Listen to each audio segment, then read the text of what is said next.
research and come back again. Any other favourite chocolates, guys? Come on. What's your favourite chocolate? White chocolate. Right, yeah, fantastic. There we go. And it was chocolate orange down here as well. Yeah, good shout. Yeah. Have you got any particular brand favourites, guys? Caramel, good choice. Toblerone, fantastic. Swiss chocolate, really good, high quality. There we go. Any others should be aware of? Any other favourite chocolates? And guys, so here we are transported back to about 1200 BC. An Aztec or Mayan would take a handful of cocoa beans and plant them in the ground. They would then recite lessons of growth and fertility. Just in a second. But has anyone got any questions so far about what we've covered to start with? No? Fantastic. I have some for you to sample in a little while that I'll bring out halfway through the film. But in just a second, this film is going to be starting, just like I said. And I've currently got a bit of technical issues at the moment, so it has to be started from the computer down in the bottom office. So my manager is currently on her way down there to start it right now, otherwise we're pressing a button and it'll start instantly. But yeah, so what I'll do again, guys, I'll just leave you to enjoy the first half of the film. It should be starting in just a few seconds. I'll be back to check up here in a few minutes. So behave yourselves, don't be too long. I'll see you very shortly. Thank you, guys. Of the gods, as dark as the Central American soil which nurtures it, as rich as the men who will sell it, a gift from paradise.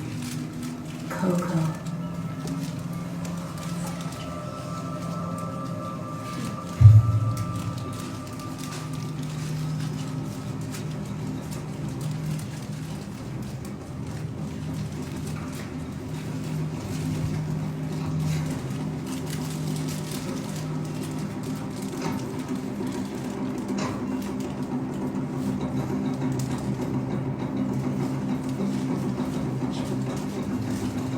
But such gifts are costly. As the cocoa crops flourish, the seeds of war take root. Warrior Aztecs overrun their peaceable Mayan neighbors, greedy for power, for land, for cocoa, this gift greater than gold.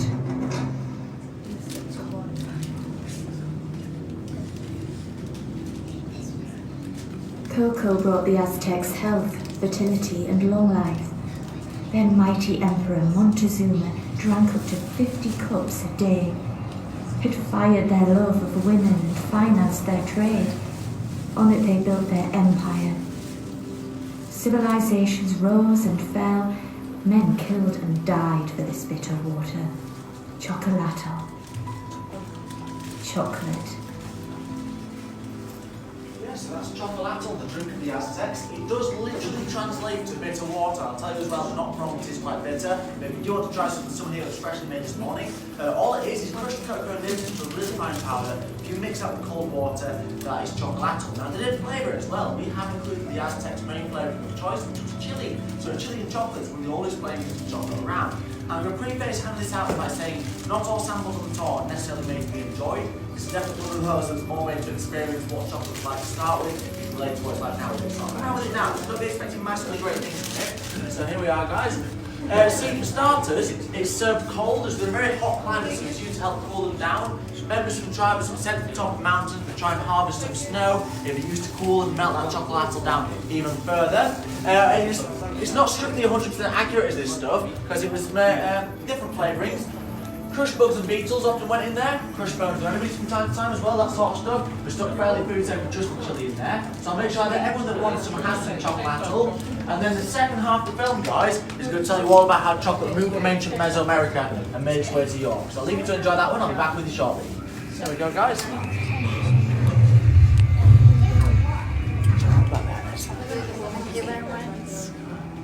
There we go, guys. Thanks. Thank you.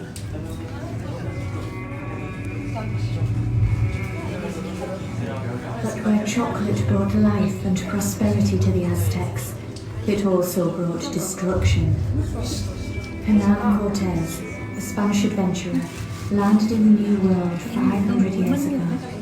In his murderous quest for fame and fortune, he discovered chocolate. His conquest concluded, he loaded his ships with cocoa beans and returned to Spain with his precious cargo.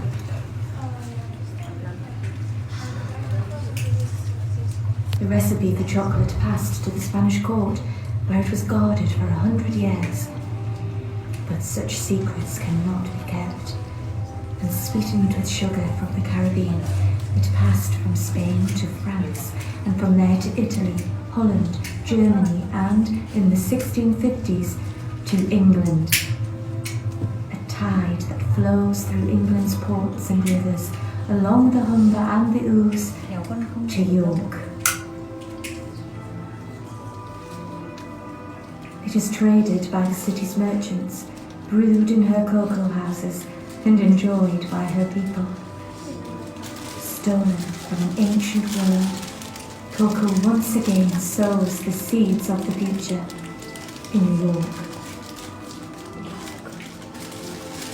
Yes, that's how chocolate made its way towards the city of York. But of course, as you guys are well aware at this point, it wasn't just York. There were the Fry's in Bristol, the Cadbury's in Birmingham as well, all equally as important, but we are York's chocolate story, so we don't really care about the rest of them. So, in the next room, we're going to introduce you to the founding families of York's chocolate past, and with those little cups, first off, does anyone enjoy it?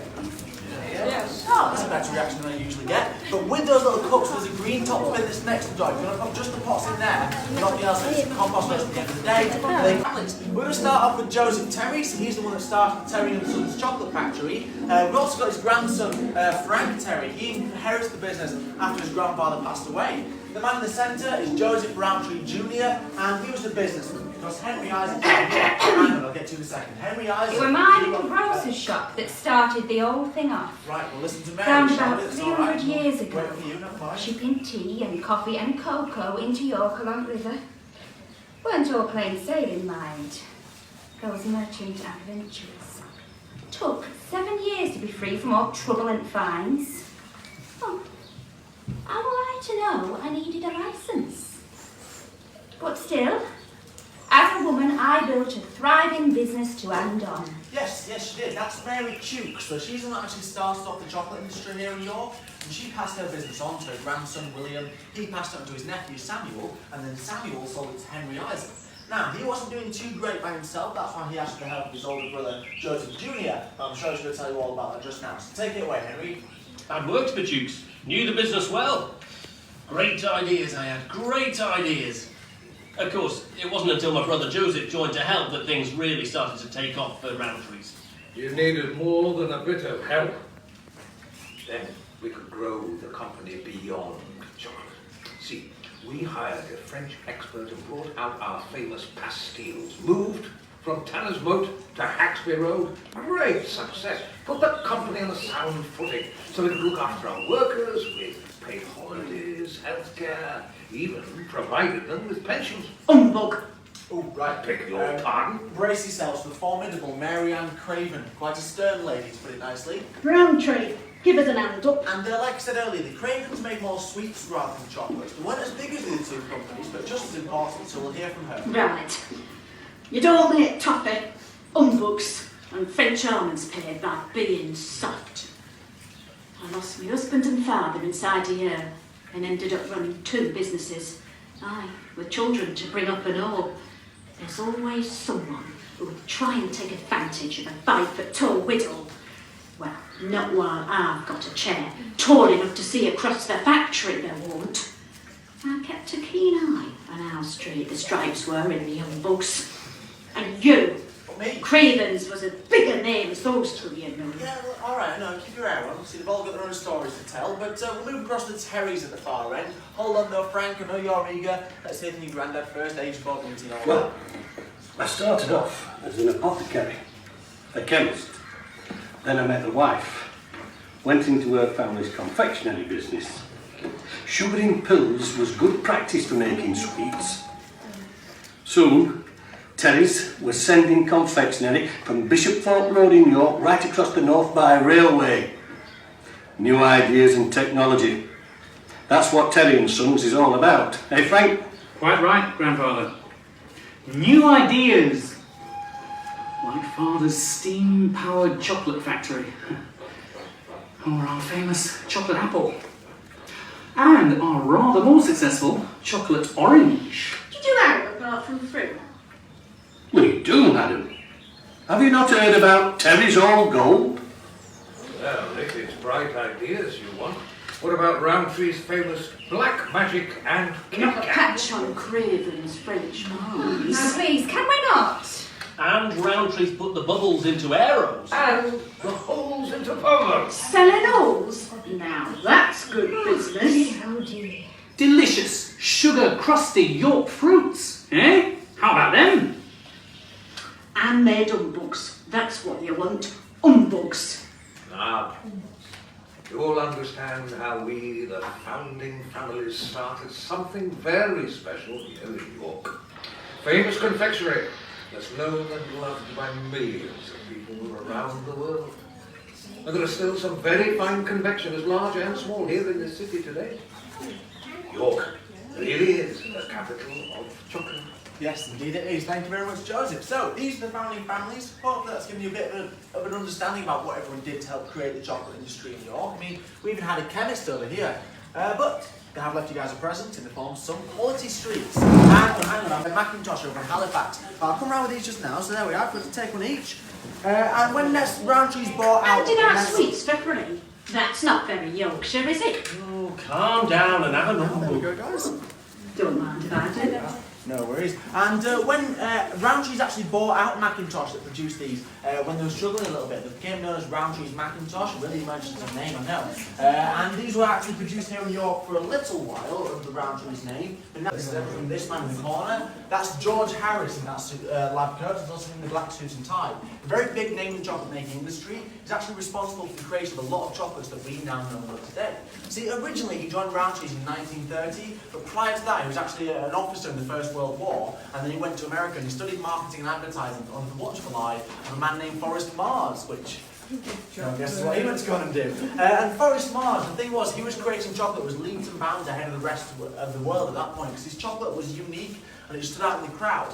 Now here in the UK, a lot of our chocolate was getting quite boring, very samey, because there was no variety in it, so he wanted to bring that American-style chocolatiering with him, where he joined Roundtree's in 1930. His approach, more often than not, was to take sweets and chocolates that had already been made in the factory that weren't selling too well and just change them a little bit. So, some good examples of this. First off, when he joined, Roundtree was making little circular disc mints, and they were boring. No one was buying them. So he said, why don't we put a hole in them and see what happens? Yeah? They became known as Polos ever since. Another good example is the Roundtree's chocolate bean, originally created in 1982, and it wasn't selling too well. It was a little lump of milk chocolate, and that had been done before. He saw potential and decided he was going to cover these chocolate beans with beeswax. Now, it sounds a bit strange, I know, but then he said he was going to paint them in loads of different colours, and to sell them, they were put in tubes and given to kids. And they became known as Smarties ever since. Now, yeah, really well thought out products. That's what we're talking about. Creating chocolate was unique and stood out in the crowd. He later went on to make like Rolos, After Eight, Dairy Box, Black Magic, that sort of stuff. That's just to name a very select few. But his biggest creations both came out in 1935, and they went on to be two of the best-selling chocolate bars ever created. Now the first one was called Roundtree's Aerated Chocolate. Yeah, it got renamed to the Aero in 1938. And the second was called Roundtree's Chocolate Crisp, and the story behind the renaming of it is just as interesting as the actual chocolate itself. See, he renamed it in 1937, and he actually named it after a pie maker who lived in London in the 1700s, and he started the Pie Making Society, and he had really good views about the society and the class divide at the time. The man's name was Christopher Catlin, and he was quite a big admirer of his, but Christopher Catlin's nickname, if anyone hasn't guessed it already, was Kit Kat. There we go, and that led to the name of the bar. And as well, Kit Kats. Every Kit Kat you'll ever eat in this country, just in the UK, still comes from York, because they're all made at the Nestle factory, just opposite from Roundtree. So you've got a picture of the Roundtree factory in this top corner here. You can actually see Haxton Road at the bottom there. It's over towards the north side of the city. When Nestle took over in 1988, they actually built their own factory just across the road opposite. And that is now the factory that produces the Kit Kats that we get here in the UK.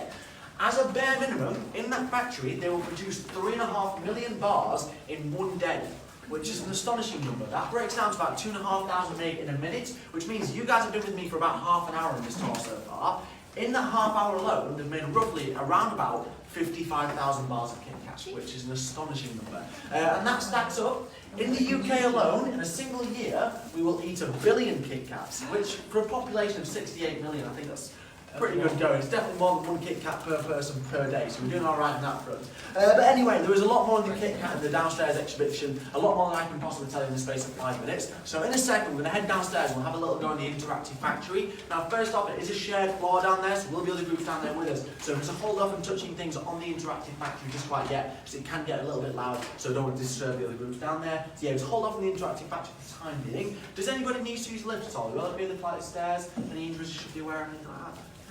Fantastic. Right then, guys, so as you follow me out...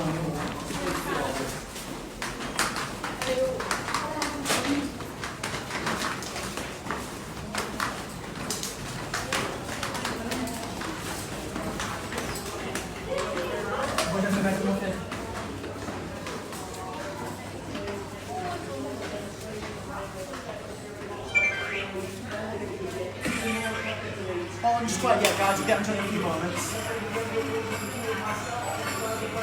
Hold on just a second, mate.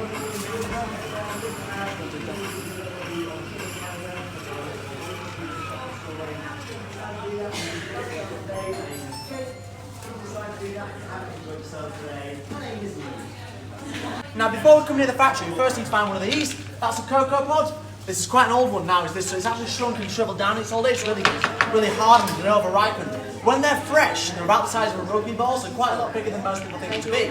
Of course, what we want is the stuff that's inside. You've usually got anywhere between 30 and 40 beans in a pod, and we harvest these, scoop out the beans, and if you haven't seen a cocoa bean, here we are. That tiny, tiny little thing there makes all the chocolate you'll ever eat in your lifetime. And this is technically the seed of the cocoa pod, so by definition, that makes the cocoa pod a fruit, and therefore chocolate, one of your 5 a day. Yeah, I think we can get away with that. But these are taken out, we leave them in crates of banana leaves, and we let them ferment for about 9 days. That's adds some flavour to them. They're then left under the sun so they can dry out, they're not as heavy, before we ship them in a load of sacks over to the factories. And once we get them in the factories, they're cleaned and then we roast them. Now, roasting is really important. It's a bit like roasting coffee, because it adds flavour, but it also kills any bacteria that might be hiding in the shells, and it makes those shells really nice and brittle too. Makes them a bit easier to work with, and we need them to be quite soft and brittle for the next stage, which is winnowing. So then we move on to the interactive side of the interactive factory. So buddy, would you like to spin that wheel for us? And winnowing, essentially, is a big tumble machine or a tumble dryer. So all the beans rattle about inside a big cage. As they're smashed together, the shells fall apart and break off, and then we use a big series of fans to blow the shells away. We're not quite on that one yet, mate, hold on. Once the shells have been blown away, we don't need those. What we're left with are cocoa nibs. So these are cocoa nibs. They were in the back of your round cheese bar in the first room, and I do actually have some in this little pot here, should you wish to sample them by themselves. Now I will say first off, cocoa nibs, it's raw chocolate, so it's the inside of a cocoa bean. No sugar, no milk, so it's quite a bitter flavour. If you would like to try some though, I would recommend doing so because they are really, really good for you. Just hold out your palm, I'll give you a little scoop as you come round. So here we go then guys, cocoa nibs coming round.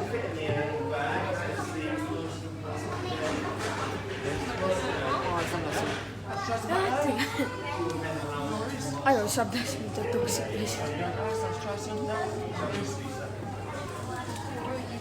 Yes, yeah, of course.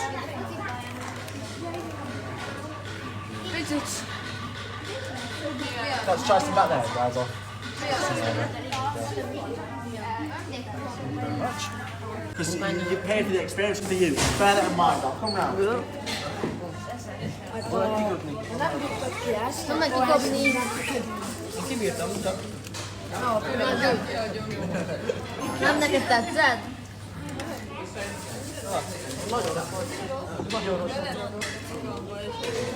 And you see something there, guys? I'll give you a few there.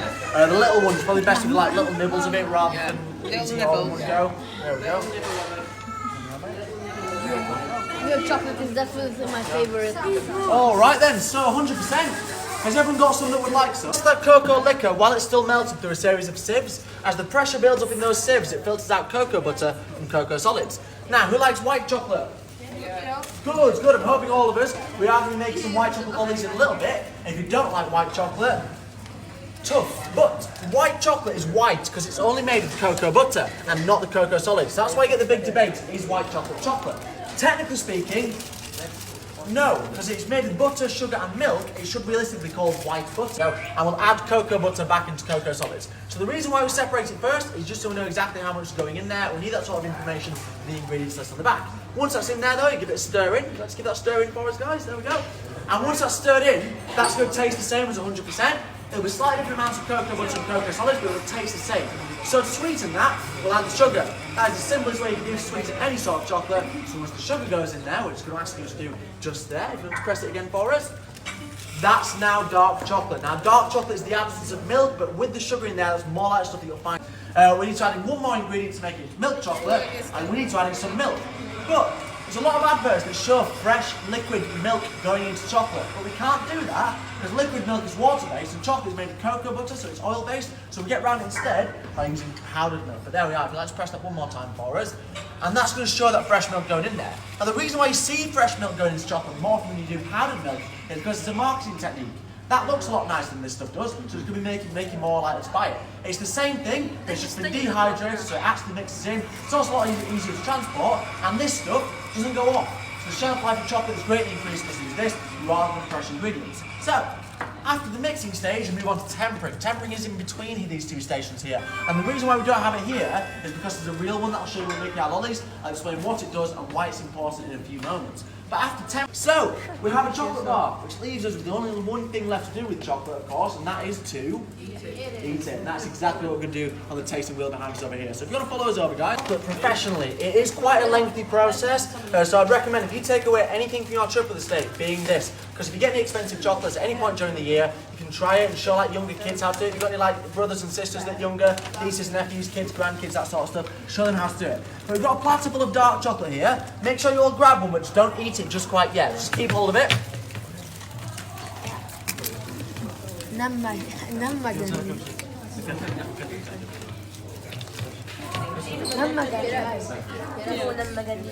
And you managed to make some room there, guys, so the people behind you can get hold of it. It's got veg fats or palm oils that won't shine as much, so that's a really good signifier of a high quality kind of chocolate.